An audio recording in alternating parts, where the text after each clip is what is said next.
அதாவது தமிழிசை எப்படி நடந்துக்கிட்டாங்கன்றது எல்லாருக்கும் தெரியும். அந்த அம்மாவை தெலுங்கானாக்குள்ள விடவே இல்லை. ஆனால் தமிழ்நாட்டில் நாங்கள் அப்படி பண்ணலை. ஆளுநரை உச்சநீதிமன்றம் அறிவுறுத்தியபடி எங்கள் தலைவர் தளபதி மு.க. ஸ்டாலின் அவர்கள் ஆளுநரை சென்று மாளிகையில் சந்தித்து அவரிடத்தில் மனம் விட்டு பேசி அவர் அரசாங்கத்துக்கு சார்பில் நிறைவேற்றி அனுப்பப்பட்ட தீர்மானங்களுக்கெல்லாம் கையொப்பமிட கேட்டுக்கொண்டு வந்தார். உச்சநீதிமன்றத்தினுடைய அந்த அறிவுறுத்தலின் பேரில் நாங்களும் நினைத்தோம் மாறி இருப்பார்னு சொல்லிட்டு. ஆனால் அவருடைய போக்கு உச்சநீதிமன்றம் சொன்னால் என்ன, யார் சொன்னாலும் நான் கேட்க மாட்டேன் என்று அடம் பிடிக்கிறார், திமிராக வாதம் செய்கிறார். அதனுடைய பிரதிபலிப்பு தான் இன்றைக்கு சட்டமன்றத்தில் அவர் சொல்லி தேசிய கீதத்தை முதல்ல போடவில்லை என்று இழிவாக ஒரு பொய்யான குற்றச்சாட்டை தேசிய அளவிலே ஏதோ நாங்கள் எல்லாம் தேச விரோதிகள் என்பதை போல சித்தரிக்க காட்டுகிறார். ஆனால் தி கல்ச்சர் ஆஃப் தமிழ்நாடு, தமிழ்நாட்டினுடைய சட்டமன்ற மரபுகளிலே நீங்கள் பார்த்தீர்களானால், என்றைக்கு தமிழ்நாட்டினுடைய முதலமைச்சராக தலைவர் கலைஞர் அவர்கள் வந்தாரோ தமிழ்தாய் வாழ்த்து என்று ஒன்றை உருவாக்கி எந்த ஒரு நிகழ்ச்சியாக இருந்தாலும் தமிழ்நாட்டிலே முதலில் தமிழ்தாய் வாழ்த்தை பாடிவிட்டு அதற்கு பிறகுதான் தேசிய கீதம் முடிவிலே போடுவது வழக்கம். எல்லோருக்கும் தெரியும். ஊடகங்கள்லாம் பல முறை நேற்று இந்த சட்டமன்றத்தில் நீங்கள்லாம் சட்டமன்றத்தில் எடுத்திருக்கிறீர்கள். இதுதான் நடக்கும். அதே போல் ஒரு கவர்னர் உள்ளே வருவதற்கு முன்பாக கார்ட் ஆஃப் ஆனர், அந்த கார்ட் ஆஃப் ஆனரில் போலீஸ் பேண்டு நேஷ்னல் ஆந்தம் தான் பாடுவாங்க. ஆக while the governor is entering the house, இந்த சபைக்குள் வருகிற போது தேசிய கீதம் இசை முழங்கி அவரை வரவேற்று தான் கொண்டு போய் அந்த நாற்காலியிலே உட்காரித்தார். அதற்கு பிறகு தமிழ்தாய் வாழ்த்தை பாட வேண்டும். தமிழ்தாய் வாழ்த்தை பாடினார். இதில் என்ன குற்றம் இருக்கிறது? தேசிய கீதத்தின் இவ்வளவு பாசம் உள்ள கவர்னர் அவர்கள் என்ன சொன்னார்?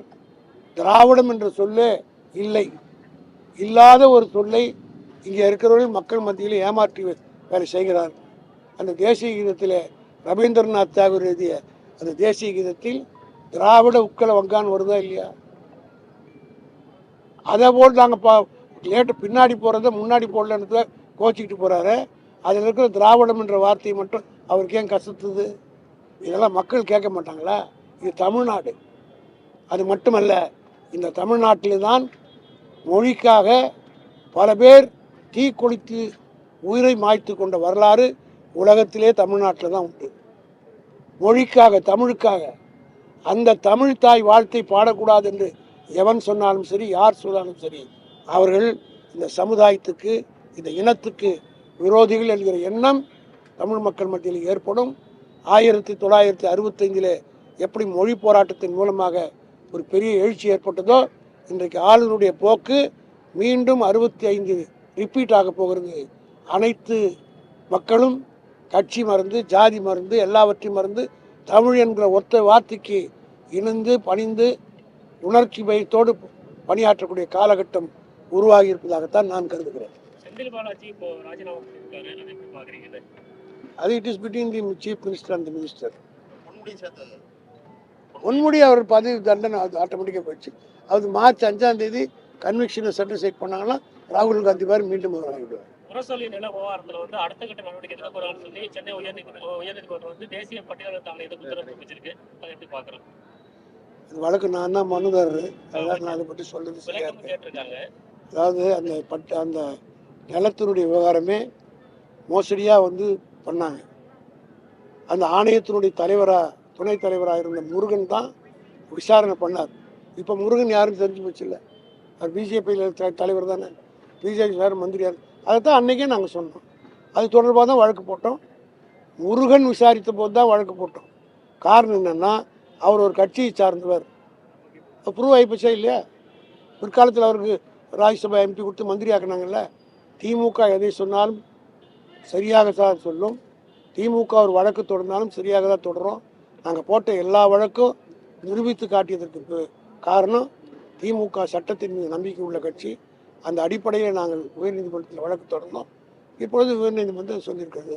அது மட்டும் இல்லை, அந்த இடம் யாருக்கு சொந்தன்றது பிறகு வெட்ட வெளியமாக வரப்போகுது. நீங்க பேசும்போது ரெண்டு விஷயம் பேசுறீங்க. உதயநிதி ஸ்டாலின் வந்து எம்ஜிஆரோட ஒப்பிட்டீங்க. அவருக்கு கூடின கூட்டம் இவருக்கு கூட்டம்னு சொல்லியிருந்தீங்க. நான் எம்ஜிஆரோட பிரச்சாரத்துக்கு போனவங்க 67 முன்னாடி. எம்ஜிஆர் கட்சி ஆரம்பித்த பிறகு அவர் போகல. அதுக்கு பிறகு ஒன்றும் 1000 கூட்டம் இருந்திருக்கும். எம்ஜிஆர் மன்ற செயலாளராக இருந்து எம்ஜிஆர் கூட 67 தேர்தலில் அவர் மருத்துவமனையில் இருந்தார். ஓட்டு கேட்க வரல. 71 தேர்தலில் காலையில் இருந்து அவர் குண்டடிப்படுகிற அன்று கூட மாலை பகல் மத்தியானம் வரலாம் அவரோட ஓட்டு கேட்டு வீட்டுக்கு தோட்டத்துக்கு போனார். அங்கே ராதா சுட்ட பிறகு தான் அது வரல நாங்கள் இருந்தோம். அந்த கூட்டத்தையும் பார்த்துருக்குறோம். ஏன் எம்ஜிஆர் 67 வாங்கின ஓட்டை 71 வாங்க முடியலையே.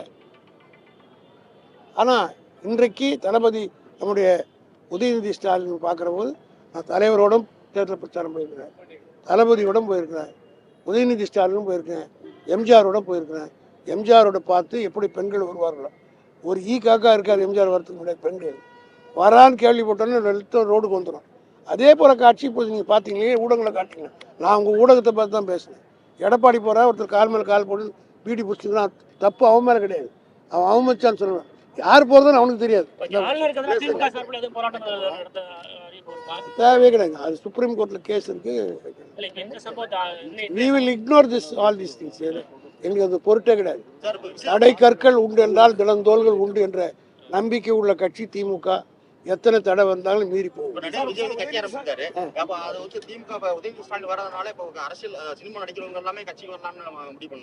செஞ்சிக்கோட்டை ஏறியவங்கலாம் தேசிய ஆகிட முடியாது.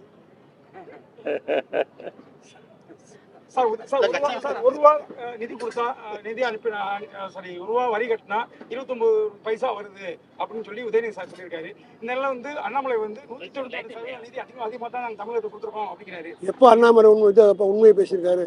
உயிரோடு இருக்கிற வீராசாமி செத்து போட்டான்னு சொன்ன யூடியூப் அவரெல்லாம் பெருசாக அடிச்சுக்காரு.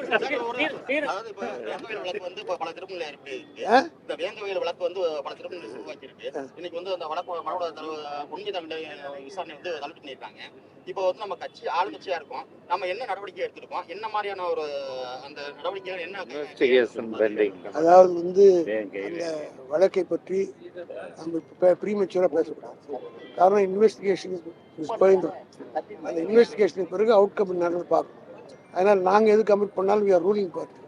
எங்கள் வாயிலேருந்து எந்த வார்த்தை பண்ணாலும் அது எங்களுக்கு கமிட் ஆகிடும். அதனால கவர்மெண்ட்டில் இருக்கிறவங்க சொல்லியிருக்காங்க, அது அவங்க கேட்டு அந்த விளக்கம் உங்களுக்கு போதுமானது. நாடாளுமன்ற தேர்தலை ஒட்டி தான் அந்த வழக்கு வந்து தள்ளி போகுது, இல்லை ஒரு பின்னடைவு ஏற்படுது அப்படின்னு சொல்கிறாங்க. மொத்தம் எங்களுக்கு பின்னடைவே கிடையாதுன்னு நீங்கள் தானே எழுதியிருக்கீங்க. எல்லா ஊடகங்களும் வந்து திமுக தான் இங்கே வெற்றி பெற போகுதுன்னு எழுதியிருக்கீங்க. எங்களுக்கு எங்கே பின்னடைவு இருக்குது? எங்கள் பின்னாடி யாருக்கானு எங்களால் பார்க்க முடியலையே. யார் பின்னாடி நிற்கிறான்னு ஒன்றும் தெரியல. பிஜேபியா, எடப்பாடியா, ஓ பன்னீர்செல்வமா, யார் பின்னாடி இருக்கிறாங்கன்னு எங்களுக்கே தெரியும். நாங்கள் பாட்டு போயிட்டு இருக்கோம். சார், இந்தியாவில் வந்து பெரியார் சிலை வைக்க சாத்தியமா சார்? இப்போ ஸ்ரீரங்கத்தில் உள்ள பெரியார் சிலையே அகற்றணும்னு சொல்லி பாஜக தலைவர் அண்ணாமலை உள்ள போராட்டம் நடத்திட்டு வர்றாங்க. 10 வருஷம் அதுக்காக பெரியார் சிலை வைக்க சாத்தியம். இன்னைக்கு மண்டல் அவர்கள் பேட்டி கொடுத்துருக்காரு, அது பாருங்க. அதே மாதிரி ராமர் கோயில் திறக்கிற அன்னைக்கு ஒரு பட்டியலினத்தை சார்ந்த ஒரு பையன் எவ்வளோ அழகாக அது பேட்டி கொடுத்துருக்கோம். அதெல்லாம் நீங்கள் ஊடகங்களில் பார்த்துருப்பீங்க. எதிர்கட்சிகள் பலவீனமா இருக்கிறது நம்ம பலமா பார்க்கலாமா? இந்த தேர்தலில் வந்து பெரும்பாலான கருத்து எங்களுக்கு நாங்கள் பலமாக இருக்கிறோம். மற்றவர்களை பற்றி காரணம் எதிர்கட்சிகள் பலவீனமா இருக்க ஒரு காரணமா இருக்குல்ல. அதை வந்து நாங்கள் வந்து ரொம்ப ஸ்ட்ரென்த்தோடு இருக்கிறோம்னு சொல்கிறாங்களே. நான் என் வேலையை செய்கிறேன். ஆபரகாம் இல்லைன்னு சொன்ன மாதிரி ஐ எம் பாலிஷிங் மை ஷூன்னு சொன்னார். நாங்கள் எங்கள் கட்சி பலமாக இருக்கோம். எத்தனை பேர் சேர்ந்தாலும் போன மாட்டில் தனித்தனியாக இருந்தாங்க.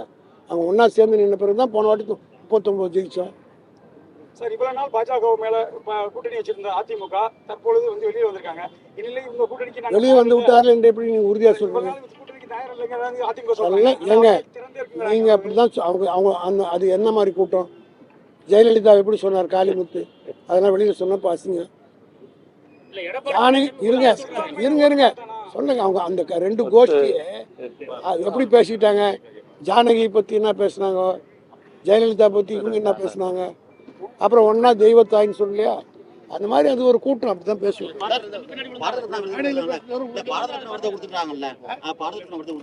இதுவே வந்து ஒரு அரசியல் வந்து கார்த்தி சிம்மன் சொல்றாருன்னா இது வந்து இறந்தவர்கள் கொடுத்தாங்கன்னா ஒரு இதே கிடையாது, இறந்தவர்கள் ஏன் கொடுக்கணும் அவர் சொல்றது அது வேற கருத்து.